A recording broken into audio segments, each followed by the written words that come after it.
So I'm wrestling with some ideas, and I'm hoping that you can help me with this. I'd really like to know what your thoughts are. Let me start with this. In Great Britain, the conservatives and the liberals are equally, essentially, supportive of Ukraine. You go to the United States, and then you see a sharp divide. And we're starting to see that divide also in Canada. And this is in the Kyiv Post. It was fairly recent. Jason J. Smart is interviewing a Canadian legislator, and just hear what he has to say. Now, I have no strength in Canadian politics, so I'm just going by what I see here. So if you're Canadian, please correct anything that is said here that's not correct. But yeah, a Canadian kind of MAGA is taking place. And then I'm going to show you a video unpacking Speaker Johnson and how he thinks and processes as opposed to how he thought he was going to be processing as opposed to how he had to once he got to MAGA and got pulled a certain direction by then. And then I'll tie it together. Okay, so let's watch this first. This is from the Kyiv Post. And I'm really stunned by this. Tell me what you think. The honourable member from Etobicoke Centre from the top, please. Mr. Speaker, it is clear where our government stands on Ukraine. We understand that the Ukrainian people are not only fighting for their own freedom and survival, but that they're also fighting for us and that we need to be fighting for them. It is also clear where Conservative MPs stand. Their leader has never advocated for more military, financial, or humanitarian support for Ukraine. They voted against the Canada-Ukraine Free Trade Agreement. And yesterday, the leader of the Conservative Party dismissively referred to Ukraine as a faraway foreign land. Under this leader, the Conservative Party has abandoned Ukraine. Could the Prime Minister please reassure Canadians that this government will stand with the Ukrainian people until they win? Okay, before the interview starts, I find it interesting that there is this divide in Canada that I was unaware of. But apparently there is some kind of shift, and they're going to talk about this. We're only going to watch the first 4 or 5 minutes of this, and then I'm going to shift gears. Let's just hear what he has to say. Yvonne, it's great to see you this morning. Thanks for having me, Jason. Yvonne, you're a member of Parliament from Canada, and more than just representing the riding of Etobicoke, you're also in charge of the Canadian-Ukrainian Parliamentary Friendship Organization. What do you see going on in Canada now? Because when I see in Canadian news, I don't see a lot of pro-Ukrainian support, quite the opposite. I see the rise of people like Pierre Poilievre, who are just getting stronger and stronger, and they're very outspoken on the need to stop assisting Ukraine. What's going on? Yeah. So I think the vast majority of Canadians are strong supporters of Ukraine. That said, Pierre Poilievre, the person you referred to, is the leader of the Conservative Party, the leader of the official opposition, the second largest party in our parliament. And he has, since he's become leader, the Conservative Party has abandoned Ukraine. They voted multiple times against funding for weapons for Ukraine. They voted against Canada's training mission, where we've trained 40,000 Ukrainian soldiers who are now fighting on the front line. They voted against financial support for Ukrainians who flee the war and come to Canada. They voted against the free trade agreement. He's referred to Ukraine as a faraway foreign land, and so on and so forth. So he's taken many actions that are harmful in his voting record and not in his party's voting record against Ukraine. I think what's happening, to be honest with you, is a couple things. One is that there is a far-right movement in Canada, just like there is in the United States, that has a tremendous amount of influence in the Conservative Party. Mr. Poilievre got elected largely because of support of this far-right coalition. And this far-right coalition believes pro-Putin propaganda, pro-Kremlin propaganda, and doesn't support Ukraine. So it has. Okay, so that's really interesting to my mind. So I thought initially this is just, well, if your party's for it, I'm against it, that kind of thing, because there's just basic political knee-jerk politics kind of thing. Like, I'm sure there are some Republicans that are like, well, if Biden's for that, then I'm not. I mean, and it works the other way around too. I mean, if there are Democrats that do the same thing to whoever's the Republican candidate. And so I thought it was just that, but perhaps there's more to the story. Perhaps there's some more Russian targeting of Canadian conservatives in order to kind of create a more sympathetic view toward Russia through them. This is new to me. So please correct me. I could be out in left field. When I talk about Mike Johnson, I'll be on stronger ground personally with what I'm saying. Has a lot of influence in the Conservative Party. I think the second reason is, and Conservative commentators have talked about this, that Mr. Poilievre is seeking to consolidate the vote of the PPC. This is a far-right party in Canada that's always been pro-Putin, pro-Kremlin. And so basically, he is trying to earn the support, pandering to these groups of folks. And as a result, he's voting against Ukraine. I don't think that's reflective of the broader Canadian population, but I think it is worrying because he, I hope this doesn't happen, but he could be prime minister someday. And if he does, that worries me. If he's not supporting Ukraine now, I don't think we can count on him to support Ukraine if he becomes prime minister. In a lot of countries, there's concerns that Russia is trying to subvert their domestic politics. Do you see signs of that occurring also in Canada, or Russian disinformation playing into the mix of what happens in Canadian political? As he's talking about that, I had a thought. And if you're in Great Britain, do you see any signs of this, Russia doing this to the conservatives in Great Britain, trying to create the same kind of thing? I am curious what you perceive if that's where you are. Life? Absolutely. I mean, we've seen it, how it played out in the United States, and I think we've seen Russia use very similar tactics in Canada. You talked about disinformation or misinformation. That's a primary tool that Vladimir Putin has used over the course of many years to misinform people about Ukraine, about his motives, why he was going to invade, why he invaded, et cetera, to whitewash the war crimes that he's committed, and so on and so forth. And I think we've seen that have a tangible impact in a number of ways. Maybe one of the most significant is what I was mentioning to you a moment ago about how there is a far-right movement in Canada, just like there is in the United States. We've seen in the United States how that far-right movement has influenced some Republican politicians in particular in the United States, and their refusal to support Ukraine when it comes to financial and military aid.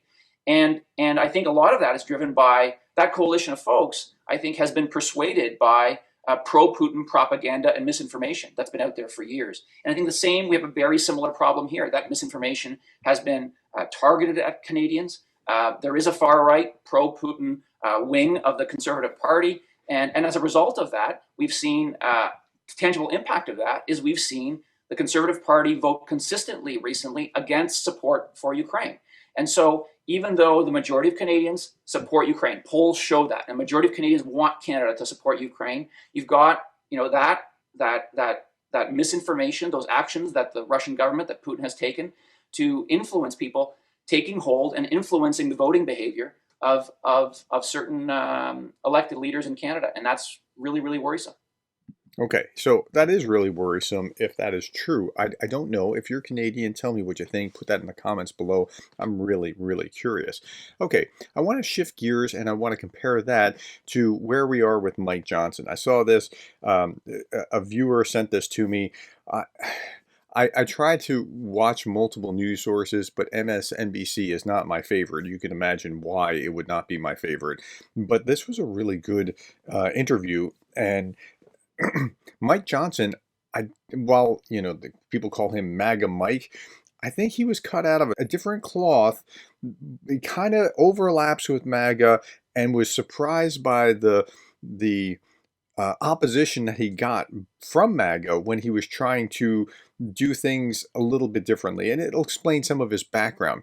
Now, I've described myself many times as a Reagan Republican. I even have a t-shirt of Ronald Reagan, like a Che Guevara kind of format t-shirt. Ronald Reagan, a real revolutionary. Like, my cat is named Reagan, okay? So I'm of that kind of ilk, not a MAGA kind of ilk. And Ronald Reagan was different in two ways. Both foreign policy, which is one leg of the three-legged stool of social, economic, and foreign policy, all being conservative, and then also in demeanor. And I think demeanor is a big part of this. And I'm connecting these two videos because I'm really interested to ask my Canadian viewers, because my largest audience is American, about a third, and then Canadian and British and Australian is another third. So I know that there's a lot of you that are Canadian that watch this. This Canadian MAGA that they were just talking about, is it MAGA in policy only, or is it MAGA in style? And what I mean by that is what you're about to see here in this video. MAGA in style means the abrasiveness, the virulence, the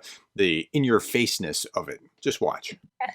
I think what really got me intrigued by the story of Mike Johnson is from the moment I, really started paying attention to his speakership, I would say into the sweep of 2024, he really struck me as an anachronistic leader, especially within this Republican Party. As he mentioned in the clip y'all just played, he is a child of the Reagan years. For Mike Johnson, Reagan was to him the platonic ideal of a statesman, and particularly in as much as it related to his relationship with Democratic House Speaker Tip O'Neill. He really valued this idea that you could be on entirely different sides of the aisle on a piece of policy, but ultimately respect one another and trust that the other is trying to get to yes in as good faith as you are. And so I think what I, through my reporting, discovered as being one of the major shell shocks, I think, of his speakership.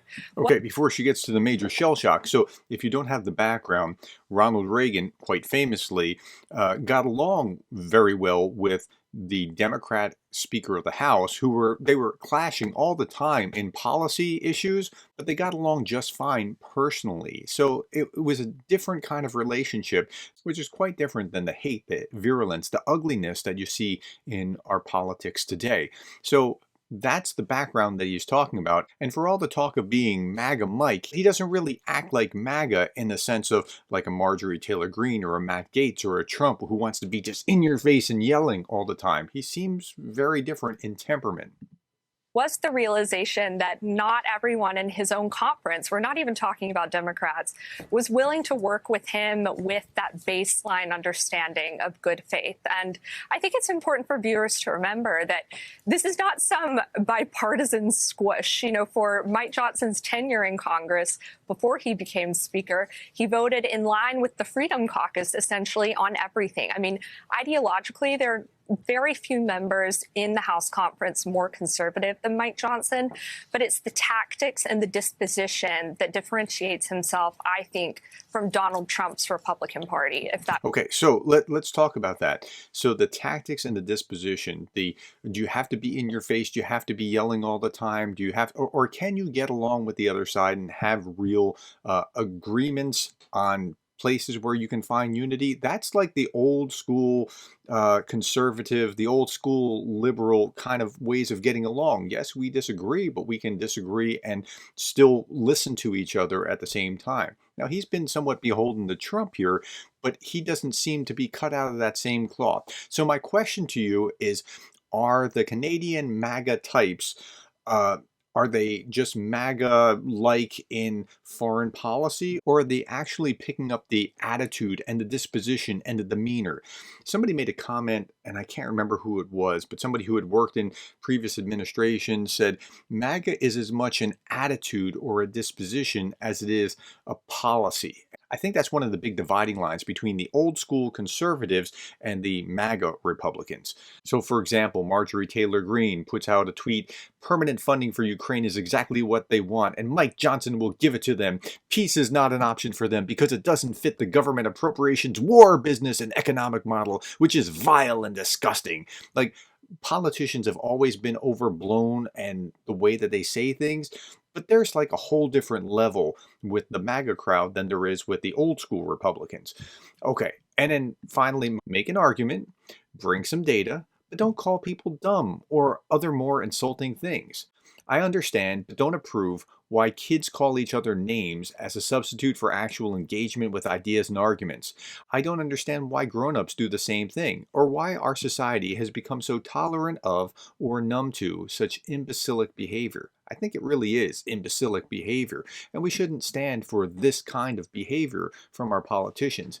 But my question really is this: is the Canadian version of MAGA MAGA in policy only, or is it MAGA in attitude as well? I'll leave you with one last example. I grew up in New Jersey.